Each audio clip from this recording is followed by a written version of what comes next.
Hey guys, Chara5 here, and today we're doing another SpeedPaint discussion video. We are coming off of the last one I did, which was the Ruby fan character, and this is another case where I'm doing a second drawing for the same person because she donated around the same time as the first person did. So I took a long time to get hers done, so I'm doing a second one, and there's kind of an inside joke when it comes to our community where I don't even remember how it happened. None of us can really remember, but there was a joke for the longest time, and it still kind of is a thing today, where everyone wants to get me into a maid outfit, and they almost did last year. I said if they donated enough money to the charity that we were fundraising, I'd do it, and unfortunately they didn't. Unfortunately for them, they didn't do it. But I figure, you know what, I'll give you at least a drawing, which is what you wanted originally anyway, so here you go. And we kind of have this like little thing going where we're all just maids inside the community, and I'm the lead maid, and since her screen name is Piplup, a Piplup fan, or Piplup Flora, I should say, you know, we've come to the agreement that she's a Piplup with a flower on her head, and because for some reason we have a fascination with cat maids. She also said that she wanted to be a cat Piplup. So I was like, you know what? All right. Well, she didn't say that she wanted to be. I was just like, you know what? You say that's what you are, so that's what I'm gonna draw you as. And, you know, she just described what her character would look like, but she didn't have any idea that this is something I was going to be drawing, so this was completely unknown to her until I showed her. And just, I guess, to get ahead of myself, I do really end up liking how this one came out. Actually, this drawing, ironically, has a lot to do with what we talked about in the last episode, which is inspiration and creativity. I talked in the last episode about how one of my inspirations when it comes to coloring is Aaron Hansen, Egoraptor, because of the way he uses unconventional coloring to shade. Like, he uses a certain hue, and I'm sure he's not the only one. I'm sure he didn't invent it or anything, but he's the one I saw it most prominently with than any other artist I've seen before, any other animator. And actually recently he put out videos explaining how it was that he used to color, and I used that as a basis for my coloring this time around. And when it comes to creativity, I think this is a perfect opportunity to talk about it as well, because that's the topic for today. In this case, I feel like there's not a lot of creativity going on, considering that I actually use a lot of things as a basis. For example, you know, Piplup's not a design that I came up with. Cat ears and cat tail aren't something I came up with. Hell, the hoodie I use isn't even something I came up with. And the maid design that I'm using isn't something I came up with. Actually, the maid design was was another one of my followers who's part of the community, and her screen name is Kathora, or KTH Aura. I've never really been sure how to pronounce that. We call her Aura. And she, a long time ago, actually did a drawing of me in a maid outfit, and I was like, okay, well, you know what? I really like this. This is what I'm going to use as a basis for this particular one. And that's why I keep saying that I would love to learn design a little bit more, because I wish that I didn't have to recur to other people's work in order to, you know, draw my own design sometimes. And I mean, again, that feeds into the whole inspiration thing, where it's like, it's okay to be inspired as long as you're not directly copying off of it. I feel like a lot of people who got into art back in the days, they would use a lot of anime. Well, I mean, even today they still use a lot of anime, but I feel like the most prominent ones were a lot of people learned anatomy thanks to Dragon Ball. I was never huge on Dragon Ball, so I never really took that as much of an inspiration, but I think it's a good place to start, because it's you're copying from the things that you see, and from what I've heard, a lot of cartoonists do that. You know, a lot of cartoonists, a lot of animators, a lot of illustrators look to things that they see on TV or would see on TV as a kid, copy that, study from their own drawings, like, oh, how does this work? In terms of its anatomy, in terms of its design, how does it work? I never noticed this little thing about this character, and now I do because I drew the character, and that'll happen a lot, and that I think feeds into a creative mind, knowing how other people do things, like understanding other people's creativity. I think in some way inadvertently inspires your own creativity, and it helps with your own creativity because now you have like a billion things going on in your head, and a lot of people. It's funny because a lot of people used to call me a very creative kid when I was younger. And that was purely based on the fact, and I'm sure a lot of artists can relate, I would just draw something off the top of my head. Like, I had the design in my head, and I would just draw it, and a lot of people would walk over and be like, whoa, you drew that? Where do you even come up with this stuff? Is this all in your head? Are you copying it? I'm like, it's in my head. Like, I've copied it before, sure, but, like, these designs and what I'm drawing is pretty much in my head. I'm just, like, putting that into... like on paper, but even so, it's not like I'm copying from my mind directly, because in my mind it looks a lot cooler than than what I'm actually doing. But you know, that's basically what it is. Like, it's about stopping using references, because references are good. I'm not gonna say like never use references. No, references are good. It's just when it comes to creativity, you want to know what to do with those references. You don't want to just copy a reference. It's called a reference for a reason.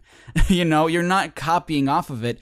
You're using it as a base for something that you're doing. In this case, when it comes to Piplup, yeah, I'm using images off of Google as a reference to know how to draw Piplup, but I'm not using any image in particular copied straight up so that I could draw Piplup. Like, I needed an image to know how to draw the closed eye. I needed another reference to know how to draw the open mouth, you know, stuff like that. It's never about, oh, this is the pose that I'm looking for, I'm just going to copy this directly. No.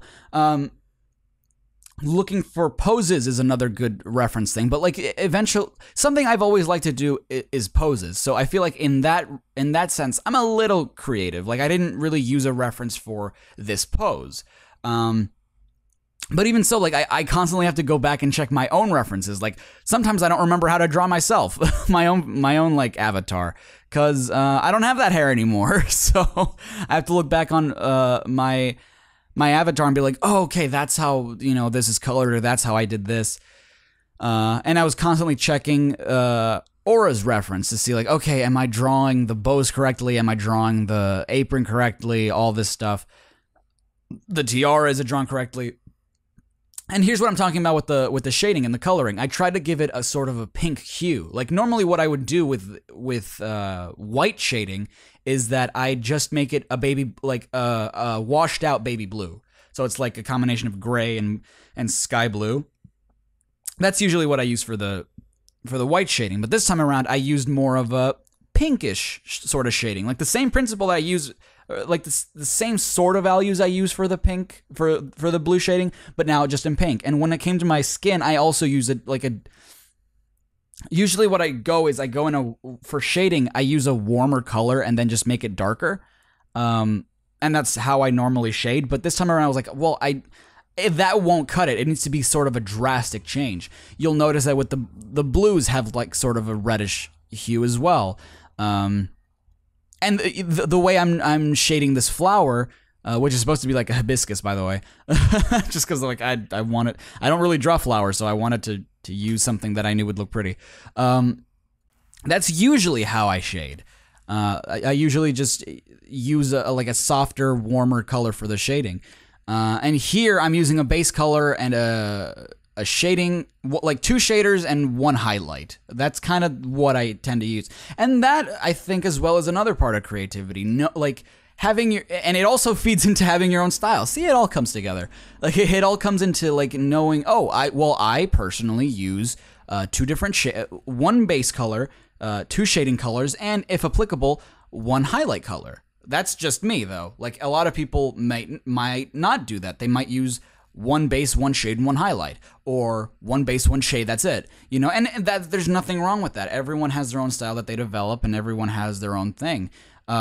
Also practicing with lighting here, because the way I normally do it is I always have my light source on the left. This time I wanted to do it on the right so that I could practice sort of mirroring. So yeah, that feeds into a lot of stuff. And again, creativity to me, there's a lot about knowing off the top of your head how to draw something. There's more than just, you know, the design process, more than just drawing it. You also, it's an image in your head. It's an image that you have to have visually and know what it is you want to do and how you're going to do it. And knowing, like, confidently, like, oh, this would look good, or, man, how can I take this design? I think that's another really good, like, important idea behind creativity. How do I take this design I already have in mind and make it unique? Make it something I like. Make it cool. Make it something no one's ever seen before. Because, you know, a lot of the times when we design things, it's like, okay, well, something I like to pinpoint a lot is anime. Like, when I see anime, like, games, for example, like visual novels, it's like, okay, I see this art, and honestly, I would never be able to tell who the artist is, because it looks like every other anime game.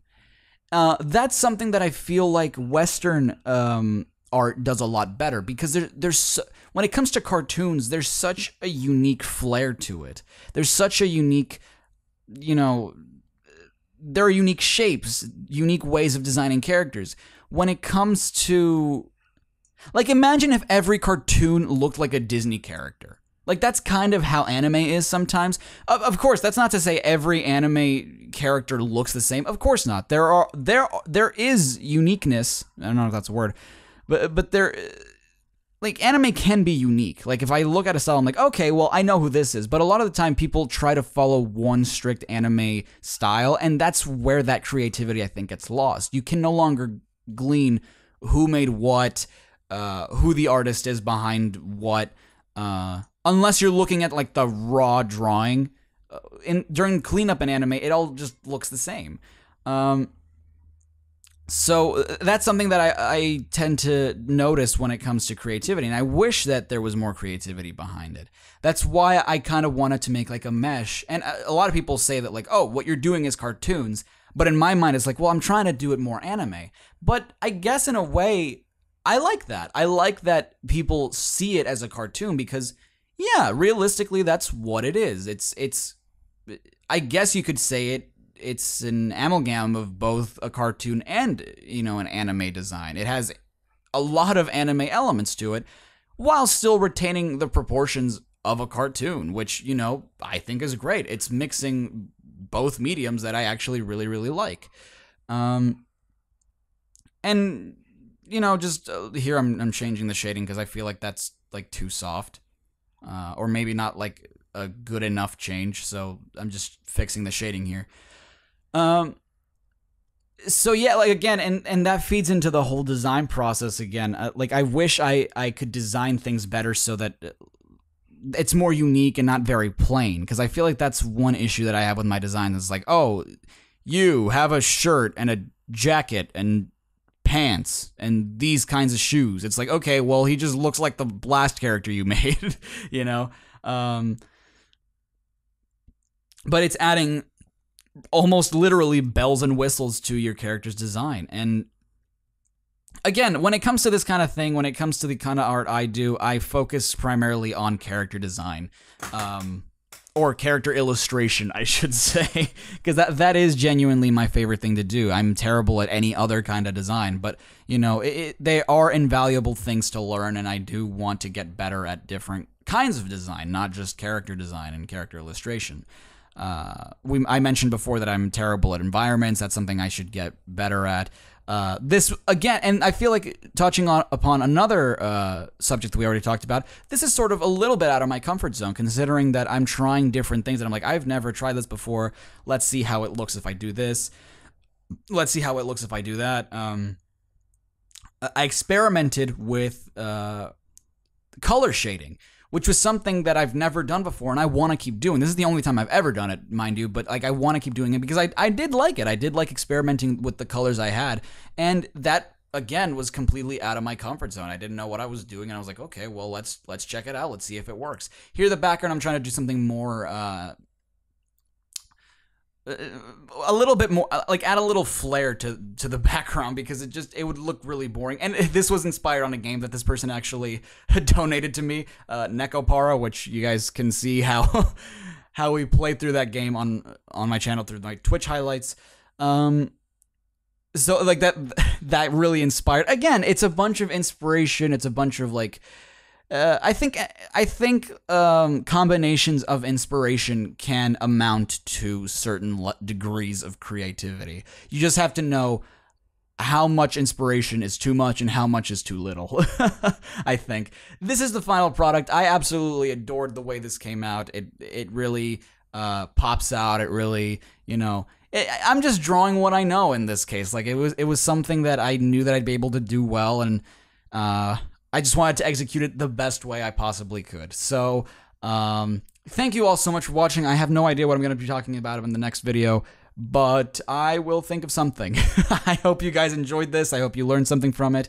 And until next time, stay safe and stay awesome. This is Char5, signing off.